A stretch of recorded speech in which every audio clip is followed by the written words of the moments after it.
Hello and good evening all, कैसे हैं आप सभी लोग। Welcome back to my YouTube channel. आज काफ़ी दिनों बाद आप लोगों से मुलाकात हो रही है। इनफैक्ट लगभग 1.5 महीने बाद मैं आप लोगों से मिल रहा हूं और जो मैंने अपना पिछला वीडियो पोस्ट किया था वो 1.5 महीने पहले किया था। इस बीच काफ़ी सारे जो मेरे व्यूअर्स हैं उनके कंसर्न मेरे पास आए और उन्होंने पूछा कि सर आप ठीक हैं, काफ़ी दिनों से आपने कोई वीडियो नहीं बनाया है, कोई अपडेट नहीं पोस्ट की है। तो मैं बता दूँ कि मैं बिल्कुल ठीक हूँ। बस कुछ रीज़न्स थे ऐसे जिनकी वजह से मैं यूट्यूब पर इतना ज़्यादा फ्रिक्वेंट नहीं हो पाया और आप लोगों के लिए कोई अपडेट लेकर नहीं आ पाया। बट अब से मैं आप लोगों के लिए रेगुलर अपडेट्स लेकर लाऊंगा और आज मैंने डिसाइड किया कि आज मैं एक वीडियो पोस्ट करता हूं कुछ अपडेट्स के साथ।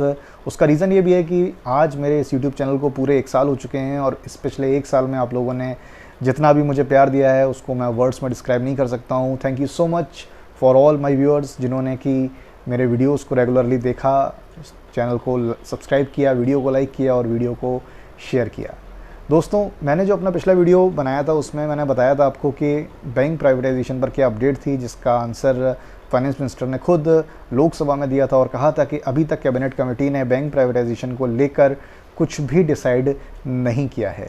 तो लगभग 1.5 महीना हो चुका है और काफ़ी सारे इवेंट्स हुए बैंकिंग इंडस्ट्री में इस प्राइवेटाइजेशन को लेकर। और अब लेटेस्ट अपडेट क्या निकल कर आ रहा है प्राइवेटाइजेशन का, कब तक गवर्नमेंट जो है वो प्राइवेटाइजेशन प्रोसेस स्टार्ट करेगा, किन बैंक्स को गवर्नमेंट फिर से प्राइवेटाइजेशन के लिए अपने रडार में रखने वाला है। तो इन सभी चीज़ों पर आज मैं आपसे इस वीडियो में बात करने वाला हूं दोस्तों। तो बने रहिएगा वीडियो में अंत तक मेरे साथ। नमस्कार, स्वागत है आप सभी का मेरे यूट्यूब चैनल पर। आप देख रहे हैं द बैंकर वाइन्स।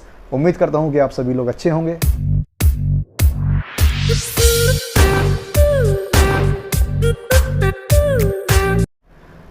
दोस्तों, जो मैंने अपनी पिछली वीडियो पोस्ट करी थी उसमें मैंने आपको बताया था कि एक रिटन क्वेरी जो कि करी थी ऑपोजिशन के मेंबर्स ने फाइनेंस मिनिस्टर से, कि उन्होंने पूछा था कि बैंक प्राइवेटाइजेशन का स्टेटस क्या है, जिसके रिटन रिप्लाई में फाइनेंस मिनिस्टर ने कहा था कि कैबिनेट कमेटी ने अभी तक कोई भी डिसीजन नहीं लिया है बैंक प्राइवेटाइजेशन के ऊपर।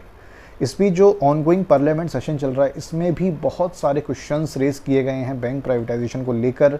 और एक तरीके से अगर मैं कहूँ तो ये जो पार्लियामेंट का सेशन है उसमें एक तरीके का हॉट क्वेश्चन बना हुआ है कि क्या गवर्नमेंट बैंक प्राइवेटाइजेशन करेगी।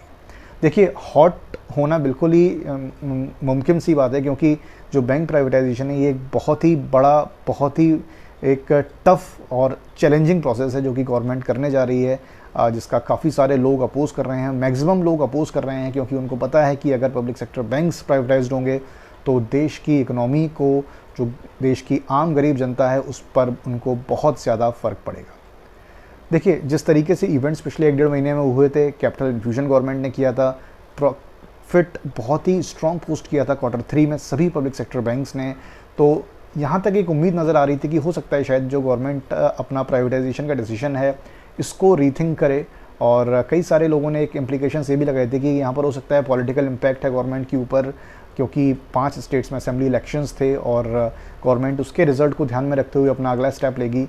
तो ये भी रीज़न हो सकता है। और जब ये सारी चीज़ें हो गई इसके बाद फिर से एक अपडेट निकल कर आई, वो ये कि गवर्नमेंट जो है वो बैंक प्राइवेटाइजेशन के प्रोसेस को बहुत ही जल्द शुरू करने वाला है। सोर्सेज के अकॉर्डिंग गवर्नमेंट ऑफिशियल्स के थ्रू ये बात मालूम पड़ी है कि गवर्नमेंट जो है वो एक बार फिर से बैंक प्राइवेटाइजेशन के प्रोसेस को शुरू कर सकती है, जिसमें वो बैंकिंग रेगुलेशन एक्ट 1949 को चेंज करेगी। अब क्या क्या चेंजेस देखिए बैंकिंग रेगुलेशन एक्ट में होंगे, ज़्यादा डीपली तो नहीं मालूम पड़ पाया है, बट जो रफली सोर्सेज के थ्रू पता पड़ा है वो ये है कि जो गवर्नमेंट का 20% का फॉरेन इन्वेस्टमेंट का कैप है, गवर्नमेंट उसको सबसे पहले स्क्रैप करेगी। अब 20% का जो फॉरेन इन्वेस्टमेंट का जो कैप है, अगर गवर्नमेंट उसको स्क्रैप करती है तो इसका सीधा सीधा मतलब ये है कि गवर्नमेंट कहीं ना कहीं चाहती है कि पब्लिक सेक्टर बैंक्स में फॉरेन इन्वेस्टर्स इंटरेस्ट दिखाएं।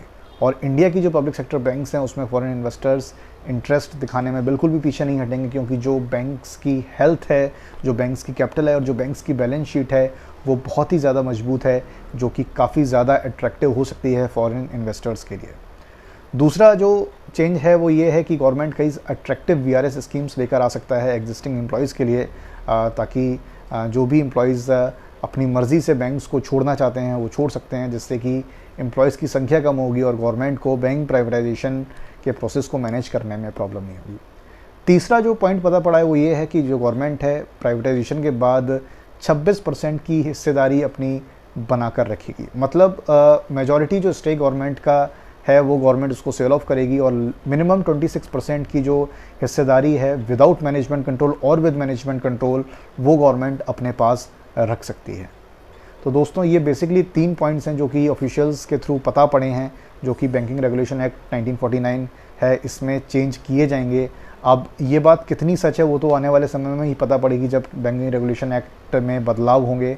जहाँ पर बैंकिंग रेगुलेशन एक्ट 1949 की बात है तो हो सकता है जो आने वाला मॉनसून सेशन है पार्लियामेंट का उसमें ये चीज़ हो, क्योंकि गवर्नमेंट के ऑफिशियल्स का ये भी कहना है कि गवर्नमेंट जो है वो सितंबर तक एक पर्टिकुलर बैंक को प्राइवेटाइज्ड करना चाहती है।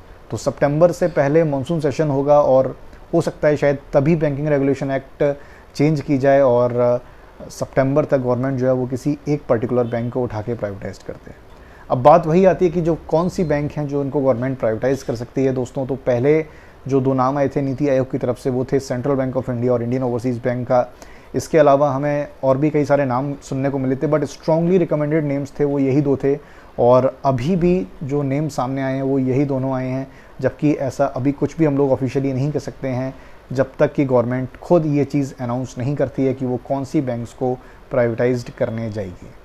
तो दोस्तों ये सारी अपडेट है अभी रिसेंटली, और अगर बैंक प्राइवेटाइजेशन का प्रोसेस शुरू होता है तो ये बिल्कुल हार्ट ब्रेकिंग न्यूज़ रहेगा फिर से बैंक एम्प्लॉयज़ के लिए।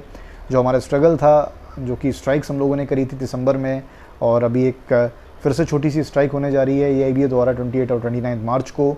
वैसे मैं इस स्ट्राइक के सपोर्ट में नहीं हूँ और उसका रीज़न ये है कि सिर्फ अकेला बैंक यूनियन है जो कि स्ट्राइक कर रहा है, लेकिन यहाँ पर जो मुद्दा होना चाहिए स्ट्राइक का वो होना चाहिए बैंक प्राइवेटाइजेशन से रिलेटेड। सभी बैंक यूनियंस को एक साथ आकर मिलकर स्ट्राइक करनी चाहिए तो ही स्ट्राइक सक्सेसफुल रह सकती है। तो आज के वीडियो में इतना ही, और अगर आप चैनल पर नए हैं तो चैनल को सब्सक्राइब करना मत भूलिएगा, बेल आइकन को प्रेस करिएगा और वीडियो को लाइक ज़रूर करिएगा। दोस्तों मैं रेगुलर अपडेट्स अब आपके लिए पोस्ट करता रहूँगा। अपना ध्यान रखिएगा। Thank you so much for watching my video.